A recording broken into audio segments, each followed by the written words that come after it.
Amen. Amen, amen, and amen. Amen. Magandang gabi po mga kapatid. Welcome po sa ating Friday online Bible study. And tonight po, itutuloy po natin yung ating series na pinag-aaralan, The Marks of a Mature Christian. Amen. So I hope and I pray, naaalala nyo pa yung mga naunang marks, ano? At last week, napag-aralan natin yung hindrance to maturity. At ano nga yun? Secular thinking. Amen? If you are thinking like the world, it hinders our growth spiritually. So if you want to know more about that lesson, just visit our Facebook, na andun po yon, yung recorded live, para makita nyo po yung pinag-aralan natin. And tonight, mga kapatid, since tayo po ay nagumpisa na sa panalangin kanina sa ating Google Meet, dediretso na po tayo sa ating lesson. Our verses today, or tonight, will be found in John chapter 13, verses 1 to 5. John 13, 1 to 5. And our title for tonight, Marks of a Mature Christian. Another mark po ito. A mature Christian is a serving Christian. Marks of a mature Christian is a serving Christian. So if you are Christian, you are claiming to be a Christian tonight, meron ka bang mark na naglilingkod? Are you serving the Lord? Kasi yan yung ating pag-aaralan ngayon. If you are not serving the Lord, this message is not an accident. It is time for you to be reminded, to be challenged, and to be exhorted to serve. Because we are saved to serve. Amen? So for our title tonight again, a mature Christian is a serving Christian. Our key verse for tonight, John chapter 13, verses 4 and 5. And this is what the word says. John 13, verses 4 and 5. He riseth from supper, and laid aside his garments, and took a towel, and girded himself. After that, he poured water into a basin, and began to wash the disciples' feet, and to wipe them with the towel wherewith he was girded. Amen. Salamat sa pagbasa ng salita ng Panginoon. So for the way of introduction, mga kapatid, nowadays, we wish to be served instead of serving. Mostly. And even Christian is not exempted with that thinking. Napag-aralan natin last week, if a Christian think that way, meron siyang secular mind. He wants to be served. Amen? Most of the people today wish to be served instead of serving. Today, service and sacrifice are not in style. Hindi na po. Lahat gusto paglingkuran. Amen? And the idea is that Christianity exists to give to me. May mga ganyang Kristiyano. They are joining Christian fellowship to think that that community will help them. Hindi po ganun, mga kapatid. We as a Christian, we ourselves must be serving. Amen? Yan po dapat talaga. Kasi you cannot love without serving. Just like giving. Tama ba? You can give without love, but you cannot love without giving. As well in serving. Our service must be motivated by love. Amen? And that's the problem of our people today. They love to be served instead of serving. Amen? So for our first point, mga kapatid, wag na nating patagalin ito. For our first point. First point natin, servants struggle. servants struggles. Itong mga servants ay merong struggle. Even the apostles of the Lord Jesus Christ had problems about being servants.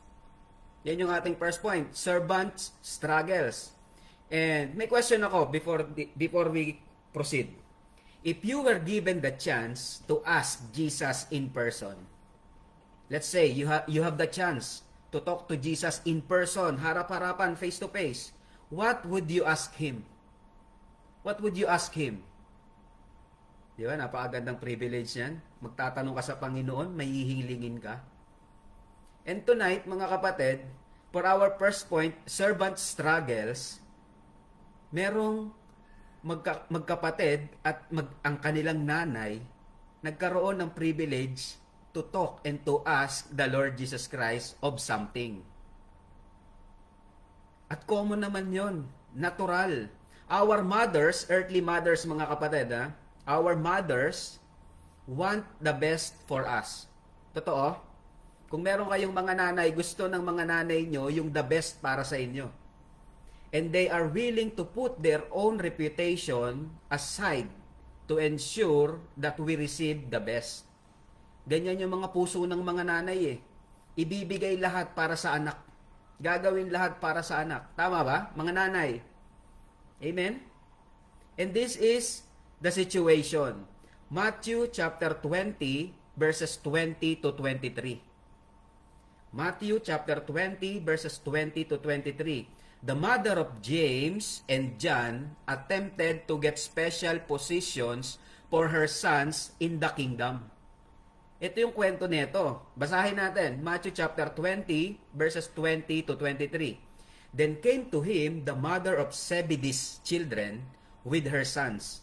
So pumunta yung nanay ni James and ni John, kasama yung nanay nila, worshiping him, ang Panginoong Jesucristo, and desiring a certain thing of him. And he said unto her, What wilt thou? Tinanong sila ng Panginoon, What wilt thou? Anong gusto niyo? And the mother of James and John, she saith unto him, Grant that these two, my sons, may sit, the one on thy right hand, and the other on the left in thy kingdom. So that is the request. No? Request ng nanay ni John and James, paupuin yung kanyang mga anak sa kanan at kaliwa ng Panginoong Jesucristo sa kanyang kaharian. In verse 22, But Jesus answered and said, Ye know not what ye ask. Hindi mo alam yung hinihingi ninyo. Are you able to drink of the cup that I shall drink of? And to be baptized with the baptism that I am baptized with? They say unto him, We are able. Ba? Confident, ano? Confident itong magkapatid na to. We are able, sabi nila sa Panginoong Jesucristo. And verse 23, And he saith unto them, Ye shall drink indeed of my cup, and be baptized with the baptism that I am baptized with. But to sit on my right hand and on my left is not mine to give, but it shall be given to them for whom it is prepared of my Father. So, yun yung sagot ng Panginoong Jesucristo. Nakita niyo yung nangyari? Itong mga apostles, they are seeking for a position. At nagkaroon ng servant struggles dahil sa sitwasyon na to. And Jesus is teaching James and John and their mother that they don't fully understand the nature of Jesus' kingdom and suffering required to enter in it. Hindi ganun kadali yung inihingi nila. Because being a disciple and a followers of the Lord Jesus Christ is costly. Will cost you. Yung time na nga lang natin, hindi natin maibigay sa Panginoon eh. Diba? Time na lang yon. How much time you spend in reading God's words or praying? It will cost you. Enduring suffering and trials are essential for following Jesus. And position of authority in the kingdom are determined by God the Father, not by human request or ambition. So mga kapatid, sometimes we are like them. Kagaya tayo ni James and John at nung nanay nila. We ask the Lord for things without fully understanding what we're asking for. Di natin naiintindihan. Sometimes, or most of the times, when facing problems or trials and testing, we're driven by emotions. And in our desperation, we make promises to God, hoping He'll grant our request. Naranasan nyo na yan? Pag meron kayong problema, lahat pinapangako nyo sa Panginoon, Lord, just deliver me with this. I will do this, I will do that for you. Diba? But when our prayers are answered, we often forget our promises. Kakalungkot, ano? Ilang pangako na naibigay natin sa Panginoon nung may hinihiling tayo na hindi naman natin tinupad. Yung iba nga nakalimutan na natin eh. Di ba? At yun yung nangyari dito sa magkapatid, kay John and James, kasama nung kanilang nanay.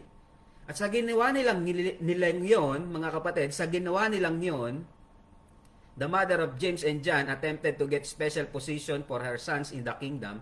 Dahil sa ginawa nilang yon, division arose from the 12. Nagkaroon ng division dahil sa ginawang attempt netong magkapatid na ito. Tingnan natin, Matthew chapter 20 verse 24. Matthew chapter 20 verse 24, and when the 10 heard it, narinig nung 10. Kasi 'di ba 12 apostles, narinig nung 10. And when the 10 heard it, they were moved with indignation against the two brethren. Nakita niyo 'yon? Ano ba ibig sabihin ng indignation? Indignation, be greatly displeased, or to grieve much. Na-displease sila, hindi nila nagustuhan yung ginawa ng magkapatid. Yun yung naging reaction nila eh. They are displeased, greatly displeased. The reaction of the 10 disciples. When the other 10 disciples heard about James and John's request to sit on Jesus' right and left hands, they were filled with indignation against the two brothers. Sa tingin natin, bakit nagkaroon ng indignation or displease itong mga 10 disciples? Una, they perceived favoritism. They might have felt that James and John were trying to secure special favors or position of power which could have created resentment. Ganun yung nangyari, mga kapatid. At ano pa? Tiningnan nila itong magkapatid na ito na lack of humility. The 10 disciples might have seen James and John request as arrogant or self-seeking, which would have been at odds with Jesus' teachings on humility. Sa isip-isip siguro ng 10, sino kayong dalawa para humingi ng posisyon sa kaliwa at sa kanan? Di ba? Ganun ba kayo kagaling? Nakita mo yan, yung isipin, pare-pareha silang apostles, pare-pareha silang disciples of the Lord Jesus Christ.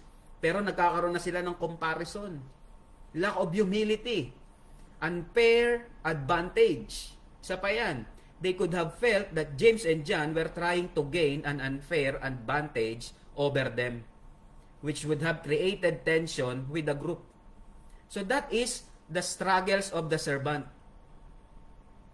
Nagkaroon sila ng struggle. And Jesus used that opportunity to teach them.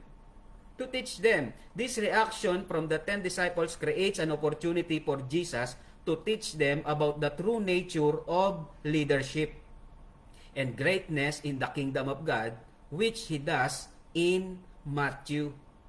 So tingnan natin, ano yung tinuro naman ng Panginoon? Una, subpoint natin para sa ating servants' struggles. Unang subpoint natin, the mother of James and John attempted to get special position for her sons in the kingdom of Jesus.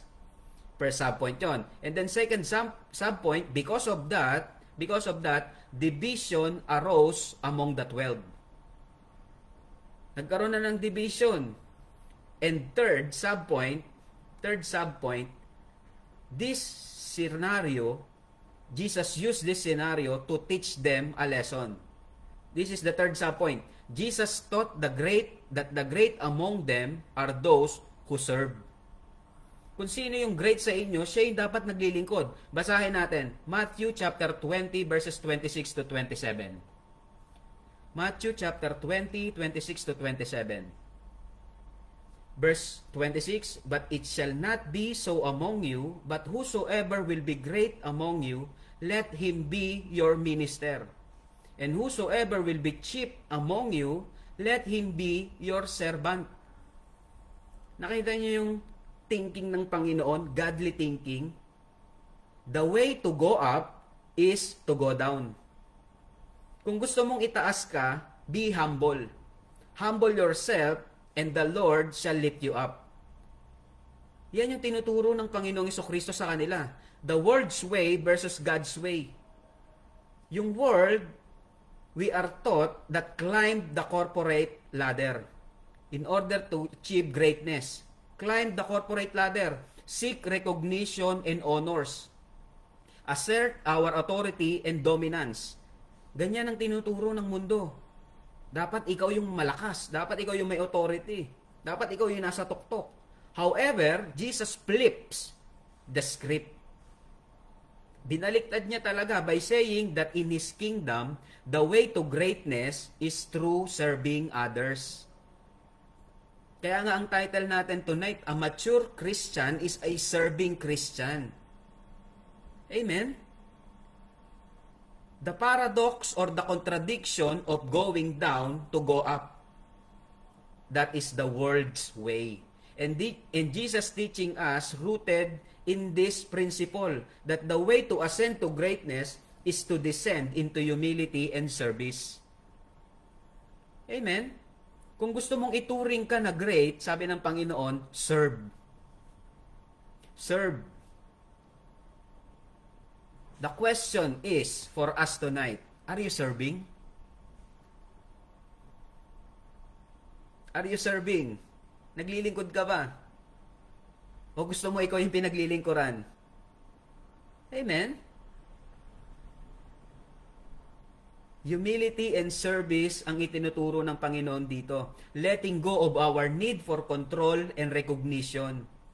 Most of the people today, even the leaders in the church, they love recognition. But the Lord Jesus Christ teaching the opposite way. Embracing humility and a servant's heart. Dapat ganyan. Prioritizing the needs of others above our own. Diba? Kaya nga yung ating service, yung ating giving, meron tayong acronym na JOY, diba? Ano yung JOY? Jesus first, others second, and yourself third. Ikaw yung last. That's the way to go up, is to go down. Amen? I hope and I pray nakukuha nyo po yung ating pinag-uusapan. We can apply this by seeking opportunities to serve others, whether in our families, communities, or workplaces. Sa bahay ba, mga bata, mga anak, tinutulungan nyo ba yung mga magulang nyo maglinis ng bahay? O maghugas man lang ng plato? O kain lang tayo ng kain? Hingi lang tayo ng hingi? Amen? Practice humility and let go of our need for recognition and control. If we want to serve God, we must have this character, humility. Amen? Prioritize the needs of others and seek to bless and uplift those around us. Be a blessing. Be a blessing. Amen? By embracing this principle, we can experience a deeper sense of purpose. Mas masarap yung nagbibigay. Tama? Kasi Panginoon na rin ang nagsabi niyan, it is better to give than to receive. But most of the people nowadays, gusto lang nila makareceive. Amen? They are after to what they can get. And that is the opposite of the teaching of the Lord Jesus Christ. Amen? By serving, we can experience a deeper sense of purpose, fulfillment, and greatness in our lives. So, yun yung ating first point, mga kapatid. Because of the attempt of the two disciples, James and John, kasama yung kanilang nanay, nagkaroon ng division. Nagkaroon ng division sa mga apostles. 12 apostles. And this division used by the Lord Jesus Christ an opportunity to teach them. Amen? So sana ganyan din tayo. Sana ganyan din tayo. If we want to be considered to be great, we must be serving. The way to go up is to go down. Humble yourself in the sight of God and He will lift you up. Amen? Serve. Please God. The joy of the Lord is our strength. Amen? Second point. Because of that, mga kapatid, the Lord Jesus Christ taught them a selfless service. Point number 2. Selfless service. So nakikita natin yung progression. There is a progression. Servants struggles. They have wrong thinking of being a servant. They thought to have a position is being a sole purpose of being a servant. But the Lord Jesus Christ told them that is not the way. Amen? So now the Lord Jesus Christ, for our second point, will be teaching them selfless service. Point number 2, selfless service. The entire life of the Lord Jesus Christ actually taught us, or our great example of true service. Pure service. The entire life of Jesus was one of service. Matthew chapter 20 verse 28. Again, if we claim to be a followers of the Lord Jesus Christ, meaning you are following His steps. Meaning you are following His ways. Meaning you are following His character, His attitude. And His attitude as a servant, He got a selfless service. Point number 2, Matthew chapter 20 verse 28, even as the Son of Man came not to be ministered unto, but to minister, and to give His life a ransom for many. You see? You see the humility of the Lord Jesus Christ and selfless service? The Son of Man came not to be ministered unto, but to minister and to give His life a ransom for many. He came from a place where angels serve Him. We know that fact. Right? The Lord Jesus Christ came down from heaven. And in heaven, angels were serving Him. But He chose to be with us, to serve us, and to die for us. That is a selfless service. Tama? I hope and I pray we have that kind of heart. Let this be mind in you, just like in Christ.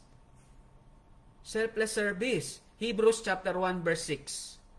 Hebrews 1 verse 6 says, and again, when He bringeth in the firstborn, first begotten into the world, He saith, and let all the angels of God worship Him. You see, all the angels of God are worshiping the Lord Jesus Christ. But He came to this world to minister. Amen?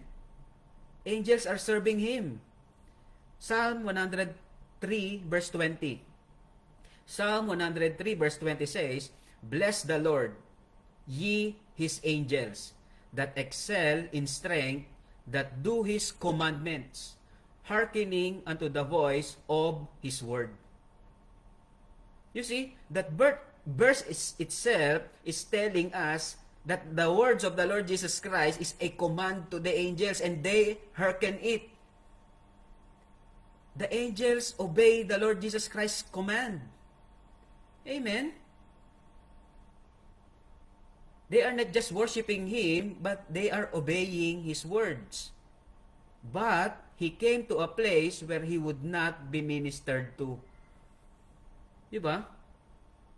Matinding humility yun. Hindi lang basta humility yun. Humility at its finest ang tawag doon. Matthew chapter 4 verse 11. Matthew chapter 4 verse 11 says, Then the devil leaveth him, and behold, angels came and ministered unto him. You see, the angels are worshiping and ministering to Jesus. Unlike the humility of Jesus Christ, tayo, we tend to feel entitled. Amen? We like to be recognized. We like to be appreciated. Wala namang mali doon.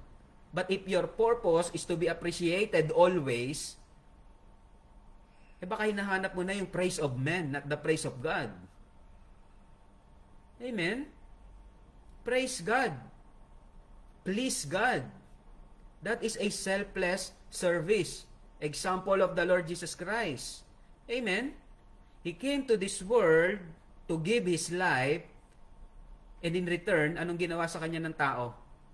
People sought to kill Jesus.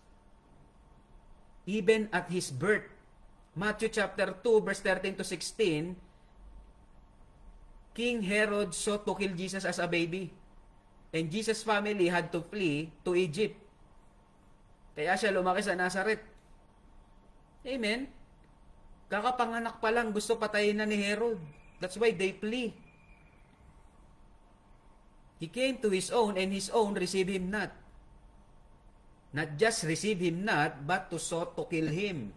Luke chapter 4 verse 28 to 30, the people in Jesus' hometown of Nazareth, where He grew, were angry with Him and tried to throw Him off the cliff. You see? Another example, John chapter 5 verse 18, the Jewish leaders sought to kill Jesus because He was healing people on the Sabbath.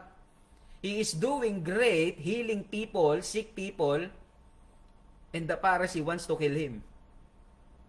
You see the irony of these people? Jesus is showing them the selfless service, and they want to kill Him. John chapter 8 verse 59, the Jewish leaders picked up a stone to stone Jesus. Many times in the Gospel of Matthew, Mark, Luke, and John, people are trying to hurt or to kill Jesus by doing good. Nakita niyo yun?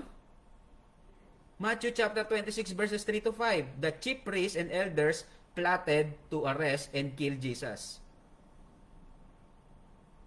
Amen? So these verses shows that there were many times when people sought to harm or kill Jesus. But God's plan for His life and ministry was fulfilled despite these attempts.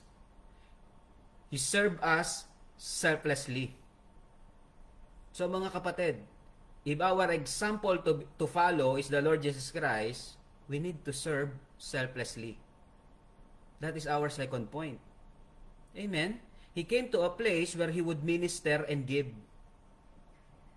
Yun talaga yung purpose ng Panginoon. And our life should be that way as well. Tama? Be a blessing. Be a blessing. And blessing doesn't come alone with material things. Ito kasi ang problema sa mga tao. They associate blessing with material things. Yung good health, blessing yan eh. Praying for each other is a blessing as well. Diba? So the Lord Jesus Christ came to a place where He would minister and to give. Philippians chapter 2, verses 5 to 8. Let this mind be in you, which was also in Christ Jesus, who, being in the form of God, thought it not robbery to be equal with God. Verse 7, but made Himself of no reputation, and took upon Him the form of a servant, and was made in the likeness of men. Biruin nyo yun? Yung Diyos, He formed into a likeness of men, sinful men like you and me, and being found in fashion as a man, He humbled himself and became obedient unto death. And not just death, even the death of the cross. And the death of the cross is a humiliating death. Kasi sa panahon ng Romans, mga kapatid, when you are crucified, you are considered as a criminal. You are considered committing heinous crime, which the Lord Jesus Christ did not commit any sin. Amen? Romans 5:8, but God commended His love toward us in that while we were yet sinners, Christ died for us as selfless service. Amen? Tayo umulan lang, hindi na tayo makapag-church. Di ba? Ubuhin lang ng konti, sipunin lang ng konti. Ayaw mo na maglingkod. Amen? John 15:13, greater love hath no man than this, that a man lay down his life for his friends. Di ba? If we have example to follow, that is the example of the Lord Jesus Christ in His service, a selfless service. And the most famous verse, John 3:16, where God's love manifested in Jesus. John 3:16 says, for God so loved the world, that world is you and me, and every people in this world, that He gave His only begotten Son. The Father Himself served us selflessly. Not just only the Lord Jesus Christ, even the Father, God the Father Himself. Selfless service. When He said He loves us, He gave His Son. Amen? That whosoever believeth in Him should not perish, but have everlasting life. So these verses, mga kapatid, na aking binasa, highlights Jesus' selfless service. From living a place of angelic service to giving His life as a ransom for humanity. Amen? If you understand that as a believer of the Lord Jesus Christ, sana naglilingkod ka. Sana naglilingkod ka. Amen? O nauubos na lang yung oras mo araw-araw sa Facebook o sa kung anumang social media platform. Mga kapatid, hindi dapat ganun. Amen? A mature Christian is a serving Christian. First point natin, struggles servant. Amen? May struggling yung servants. Nagkaroon pa nga ng division because the two of them wants to be in the right and the left hand of the Lord Jesus Christ in His kingdom. And because of that, the 10, nagkaroon sila ng indignation sa magkapatid. And it causes division. In that situation, that scenario, used by the Lord Jesus Christ to teach them selfless service. At ito na nga yung ating pinag-uusapan. Amen? So that is our first and second point. And third point, mga kapatid. Di ba, mabilis lang tayo tonight. Third point, serving successfully. Serving successfully. Hindi nasayang yung paglilingkod ng Panginoon. He served successfully. Basahin natin, ha? We are to follow His example, the Lord Jesus Christ. The life of Christ was a servant's life. So, tingnan natin yung classic example where the Lord Jesus Christ served His disciples. John chapter 13, verses 1 to 5. Ito yung ating verses na binasa ni Brother Paul kanina. Serving successfully. John chapter 13, verses 1 to 5. The Bible reads, now, before the feast of the Passover, when Jesus knew that His hour was come, that He should depart out of this world unto the Father, having loved His own which were in the world, He loved them unto the end. Alam ng Panginoon na babalik na siya sa Ama eh. Alam niya na. He knew it. And He loved His own, were in the world, yung mga disciples, yung mga believers, and He loved them unto the end. Kaya kung ikaw ay believer ng Panginoong Jesucristo, God loves you unto the end. Kaya nga ang sabi niya, He will be with you always, even unto the end of the world. Amen? Verse 2, and supper being ended, yung huling hapunan, tapos na, the devil having now put into the heart of Judas Iscariot, Simon's son, to betray him. So ito na yung Last Supper. I hope and I pray naaalala nyo pa yung ating Knowing Jesus series. Ginawa natin ito sa Book of John. Isa ito sa pinag-aralan natin. Verse 3, Jesus knowing that the Father had given all things into His hands, and that He was come from God, and went to God. Verse 4, He riseth from supper, and laid aside His garments, and took a towel, and girded Himself. Verse 5, after that, He poureth water into a basin, and began to wash the disciples' feet, and to wipe them with the towel wherewith He was girded. Nakita niyo yung example ng isang leader, the example of master washing the disciples' feet. Kung ikaw hugasan ng Panginoon yung paa mo, anong mararamdaman mo? Di ba nakakahiya? Lord, wag na Lord. Ako na lang maghugas sa'yo. Let me do it, Lord. I will wash your feet. Di ba? Dapat ganyan yung sasabihin natin. But the Lord Jesus Christ did it anyway. Amen? Did it anyway. Dito sa John chapter 13 verse 1, ang sabi dito, now before the feast of the Passover, when Jesus knew that His hour was come, that He should depart out of this world unto the Father, having loved His own which were in the world, He loved them unto the end. This is a great encouragement for you and me. Take note of these words. He loved them unto the end. Jesus loves us with the same kind of love which He showed to His disciples. Tandaan mo yan. Kaya kung ikaw nagsaserve ka at hindi ka man lang na-appreciate at nahihirapan ka sa pagsaserve, no one is helping you, no one is encouraging you, no one is supporting you, just keep on serving. Jesus loves you unto the end. This is not the finish line. Amen? Be encouraged of that word of the Lord Jesus Christ. He loved them unto the end. And Jeremiah tells us that it is an everlasting love. That love has no expiration. Amen? Jeremiah 31 verse 3 says, the Lord had appeared of old unto me, saying, yea, I have loved thee with an everlasting love. Therefore, with loving kindness have I drawn thee.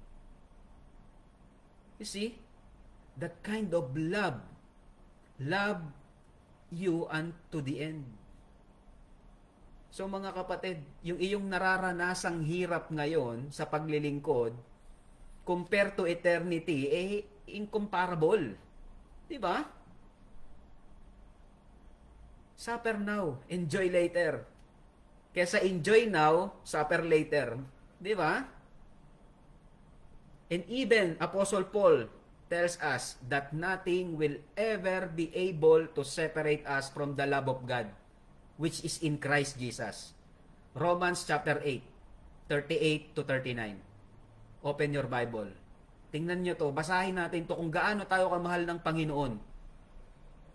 So kung napapagod ka ng maglingkod, read these verses. Romans chapter 8, 38 to 39.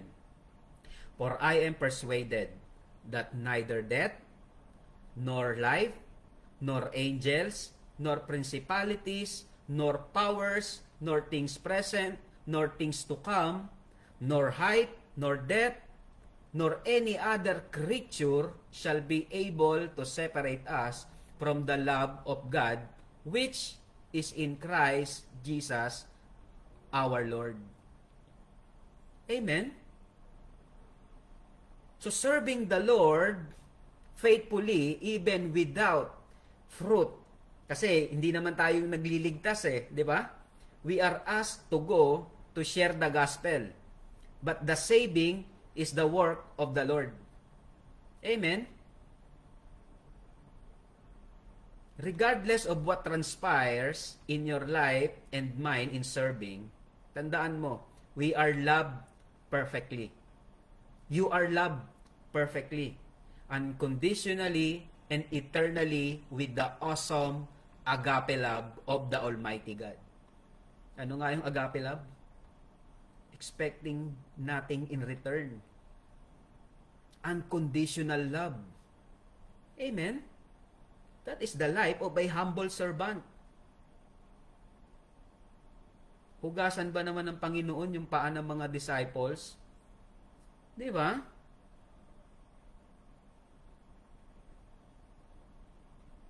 Second Corinthians 5:21. Tingnan niyo. 2 Corinthians 5:21 says, "For He hath made Him to be sin for us." Siya na yung naging kasalanan para sa atin. Who knew no sin, that we might be made the righteousness of God in Him. Amen? This is the doctrine of imputation. The righteousness of God was imputed to you and me. And that is a selfless service. And that is a successful service. Amen? If the Lord Jesus Christ didn't die on the cross, buried, and 3 days later He rose back again, there is no righteousness to be imputed unto us. That is a successful service of God to you and me. Amen? Amen ba, mga kapatid? The labor of the Lord's is a humble service. Dapat makita natin yan. In that verses that I just read, yung Last Supper, when the Lord Jesus Christ washed the feet of the disciples, mga kapatid, we see that the master is doing the work of a slave. Custom nila yon. In Jewish custom, pag pumunta ka sa isang bahay, merong servant na pinakamababang uri ng servant who washes the feet of the visitors. At yun yung ginawa ng Panginoon. Amen? Matindi yun. In those days, it was customary for a slave to wash the feet of visitors. To not provide this kindness would be considered uncivilized and inhospitable. Pero ang Panginoon ang gumawa sa mga alagad. Amen? There were no servants available to do this job for Jesus and His disciple. So, the Lord Jesus Himself gets up from the table, removes His outer garment, pours Himself a basin of water, and begins to wash the feet of the disciples. Imagine that scenario. For example, President of the Philippines, wash your feet. What do you feel? Di ba? You will refuse. No. You should not do that. Instead, I will do that to you. Di ba? So imagine the feelings of the disciples when the Lord Jesus Christ done that to them. Amen? An incredible scene. Jesus was doing something here that was unknown to all, but known to us now to follow. Amen? If you want to consider your service to be a selfless service and a successful service, follow the way of the Lord. Amen? Follow the way of the Lord. Humility in foot washing. Dapat meron tayong matutunan doon. John chapter 13, verses 12 to 15. The lesson we can get from here. The lesson in foot washing. John 13, 12 to 15 says, "So after He had washed their feet, and had taken His garments, and was set down again, He said unto them, Know ye what I have done to you?" Alam nyo ba yung ginawa ko sa inyo? Ye call me Master and Lord, and ye say, well, for so I am. If then your Lord Master have washed your feet, ye also ought to wash one another's feet. Amen? Nagturo ang Panginoon. Instead of having divisions among you, follow my example. You call me Master and Lord, but I wash your feet. Do this to each other. Yan ang turo ng Panginoon. Amen? In verse 17, John 13 says, the Lord Jesus Christ says, if you know these things, happy are ye, if you do them. Amen? Dapat pala maging masaya tayo pag ginagawa natin yon sa kapatiran, yung maglingkod. If you know these things, happy are ye, if you do them. It doesn't stop from knowing it, but by doing it. Amen? Just like James, when he says, be ye doers of the word, not hearers only. Amen? So these verses, mga kapatid, the washing of the foot, these verses highlight the custom, humility, and lesson of the foot washing, demonstrating Jesus' servant leadership and teaching his disciples and us today to follow his example. Amen? So that is a mark of a true Christian. True, mature Christian. Serving. So balik tayo sa inyo. Are you serving? Are you serving? Or you don't even have the time to go to church? Amen? Or are you going to church to sit down? Just to sit down?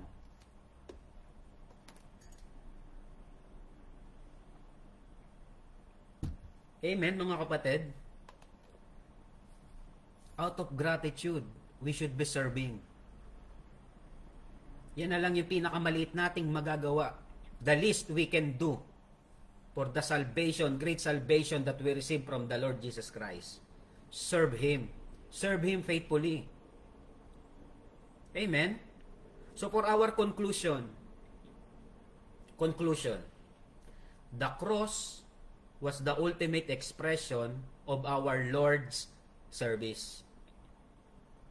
So when you look at the cross, that is the expression of the Lord's service. Amen? And the crowning event of His servant life. Diba? He suffered, He died in order for you and me to live. Amen? Amen? He said we must take up our cross daily. That is a selfless service. And that is a successful service. Serving is one of the many clear indication and a mark of a mature Christian, in that we become more like Christ every day. Amen? So sana mga kapatid, do not confuse the people around us. Keep telling to everybody that you are Christian without even giving your time serving the Lord. Amen? Nakakahiya yun sa Panginoon. Namatay siya for you. At anong ginagawa mo? You are wasting your time for other things. Amen? So I hope and I pray meron tayong nakuhang lesson, encouragement, or even rebuke if we are not serving. Kontento na tayo, makinig na lang ng makinig. Walang application. Amen? Baog yun, tawag doon. Amen? Knowledge without application is nothing. Para kang nag-aral. 6 years sa elementary, 4 years sa high school, 4 years sa college, tapos wala kang trabaho. Di ba? Knowing the word is totally different by doing it. So, to be a mature Christian, serve. Serve the Lord. If you have the ministry in the church, be faithful. If you are a husband, be faithful to your wife, to your family. Love your wife as Christ loved the church. And if you are a wife, submit to your own husband in everything. And children, mga kapatid, mga anak, honor thy father and thy mother. Amen? That command comes with a promise. Promise of a long life. Not just a long life, but a quality of life. Amen? So it's a mutual love for the family. That is our first ministry to serve. Amen? So dyan natin tatapusin yung ating Bible study tonight. I hope and I pray na challenge tayo sa salita ng Panginoon. Marks of a mature Christian. A mature Christian is a serving Christian.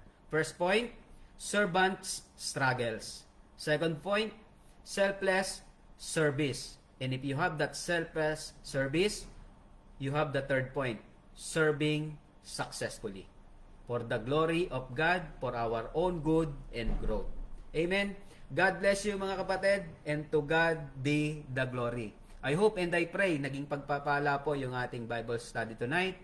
And if you have questions mga kapatid sa ating mga kapatiran dito sa Facebook Live, you can just drop a message, personal message. Tanungin nyo ako kung meron kayong tanong. Amen? Or kung yung na-bless naman kayo, just give glory to God. Amen? So tingnan natin sino yung mga nakasama natin tonight. Let acknowledge them. Who are they? Sister Marilu. Amen. Sister Marilu Benjola. Amen. We miss you, sis. Pati si Brother Ronald at yung mga bata. Ate MJ. Amen. Praise the Lord, Ate MJ. Nanay Fe. Nanay Fe. Amen. Thank you for joining us tonight. Nanay Fe. Sino pang nandyan? Amen. Nanay Fe. Brother Larry. Amen. Brother Larry, good evening po. Salamat for joining us. Thank you also for your contents sa mga videos mo. We are learning. Amen. So mga kapatid, dito po natin tapusin yung ating Bible study. I hope and I pray maging challenge ito sa atin to be more and more mature Christian, serving Christian. God bless you, and to God be the glory. See you next Friday para sa isa na namang mark of a Christian, true mature Christian. So have a good night rest, and to God be the glory. Dadako po tayo sa ating Thanksgiving and prayer request sa ating Google Meet. Bye-bye po mga kapatid. God bless you. Have a good night rest, and to God be the glory.